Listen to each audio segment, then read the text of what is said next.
पूछना चाहता हूँ, इतने लोग बैठे हो, आपका भगवान है तो कौन है, जरा बताइए। आप लोग इतने लोग बैठे हो, आज मैं आपको बताने जा रहा हूँ।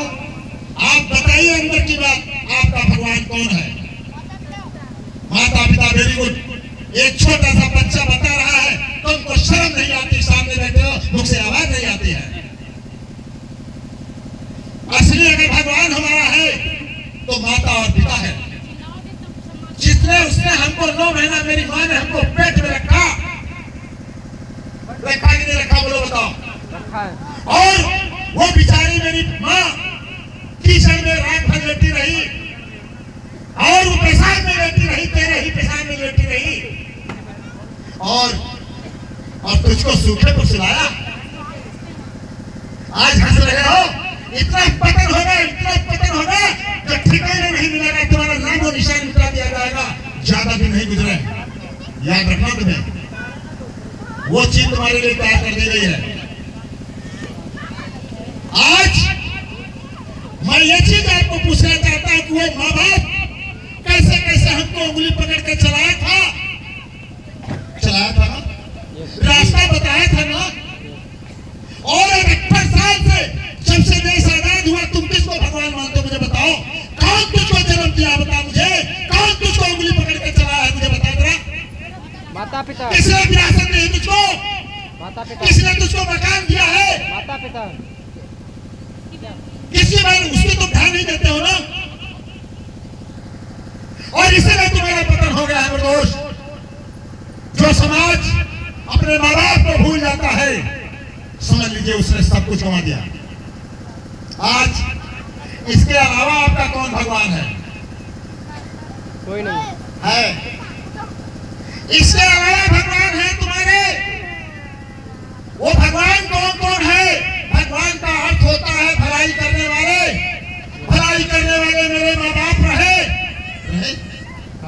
उसके अलावा भलाई करने वाले आपके पुरखे थे, राजकुमार सिद्धार्थ, जो सोने के सिंहासन पर बैठते थे ना, जिनको लिखा गया तथागत गौतम बुद्ध।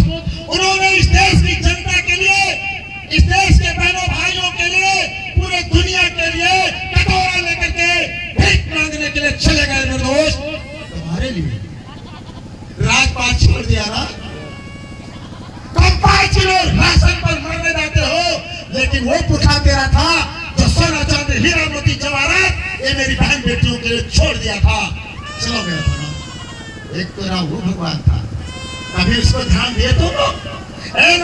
नौजवानों कान खोल करके सुन लो, कोई बताने वाला तुमको नहीं मिलेगा, और ऐसी तुम्हारी दुर्गत कर दी जाएगी।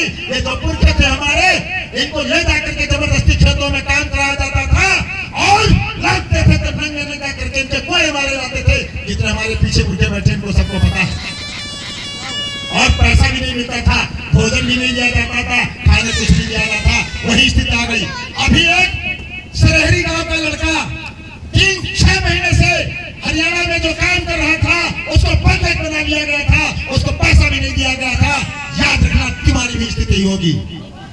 शुरू हो गया, और जो लड़की यहाँ से जाएगी वो लौट करके यहाँ नहीं आएगी भारत को। याद रखना, ये अपने तुम्हारे गाँव सब छोड़ दिया।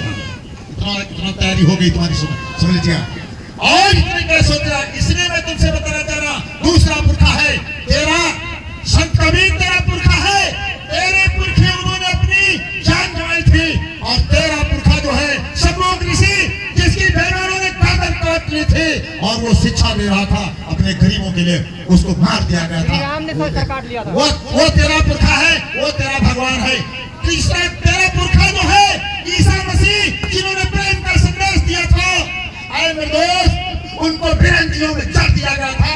वो तेरा है भगवान, जो तेरे लिए प्यार की रास्ता बताया था, वो तेरा भगवान है ना। जिनको तुम नहीं जानते हो ना, तुम किसको जानते हो जो तुम्हारे लिए गर्दन काटी थी, तुम्हारे बाबा को नस्ल नवाज कर दिया गया था, उसके लिए तुम उनके पास जाते हो दौड़ दौड़ करके, लेकिन तुम अपने पुरखों के पास नहीं जा रहे हो। तेरा पुरखा एक और पैदा हुआ है इस धरती पर, वो जो है बाबा साहब डॉक्टर अम्बेडकर है ना, जिसको तुझे जिंदगी जीने के लिए अधिकार दे दिया। आज तू उसको भी भूल गया है ना, भूल गया ना, भूले ना। नारियों को उठाने का पावर अम्बेडकर साहब दे गए, पुरुषों को राजा बनाने का पावर अम्बेडकर साहब लेकिन तुमको होश नहीं किसी को है। एक भी नौजवान यहाँ नहीं दिखाई पड़ रहा है, एक भी नौजवान नहीं दिखाई पड़ रहा है।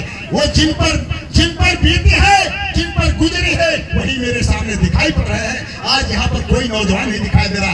इसका चर्बी चढ़ी है, चर्बी, और ये चर्बी निकाल डाली जाएगी। याद रखना, मैं मंच के माध्यम से बात करके जा रहा हूँ। भले यहाँ पर कोई नाराज हो जाए, लेकिन इनकी बात स्थिति खराब कर दी जाएगी। ये व्यवस्था पूरी देश में कर दी गई है। अभी आपको नहीं पता है, वो मैं बात बताऊंगा और जल्दी बताऊंगा। आने वाले वक्त में तुमको सब कुछ बता दूंगा। मैं इसलिए नहीं आ गया हूँ, मैं भी पैसा बर्बाद कर डाला है, बच्चों को बर्बाद कर दिया है, घर बार से मैंने नष्ट कर डाला है। तुम्हारे झोपड़ियों में मैंने सोया आकर के। तुमने नहीं मेरी कदर की है, तुमने B.R. अम्बेडकर की भी नहीं कदर की थी, तुमने किसी की नहीं कदर की थी, इसीलिए तुम्हारी दुर्गत हो गई। तो अम्बेडकर की जो कदर किया है, उसको ही तो आगे उठ गया। आज जिसने अम्बेडकर की कदर किया वही तो आगे उठ गया, जिसने बुद्ध की कदर की वही तो आगे उठ गया। अशोक सम्राट बुद्ध की कदर किए थे, आज पूरे विश्व का सम्राट कहा जाता है। जी तुम भूल गए हो ना? तुम चर्बी तुम्हारे चढ़ गई है ना? एक लाइन में बोल रहा, सुन लीजिएगा। अरे वह पुत्र पापई अधिकारी और पिता नाम जगनाई सवारी, माँ का दूध सुतई न जावा और जीवन का बहु सफल नहीं पावा। पाओगी नदी में सफल कभी नहीं पाओगे दोस्त। अगर अपने पुरखों को भूल जाओगे, अपने बाप माता पिता को भूल जाओगे, तो बहुत दुर्गत हो जाएगी। ना तो हम अपने बाप को जाने, ना तो अपनी माँ को जाने, ना तो हम अपने पुरखों को पहचान पाए। इसलिए दोस्तों, एक छोटा सा दर्द हमने लिखा है, कहना नहीं चाहता हूं, लेकिन दर्द मेरे उफर उफर करके बार बार आता है। दिल का दर्द कई बार आंखों में नजर आता है। दिल का दर्द, इन पुरखों का दर्द, इस माता पिता का दर्द। मैं आपको बताऊं अपनी माँ का हाल, मैं अपने पिता का हाल बताऊं। शराब की नशा और पर दिन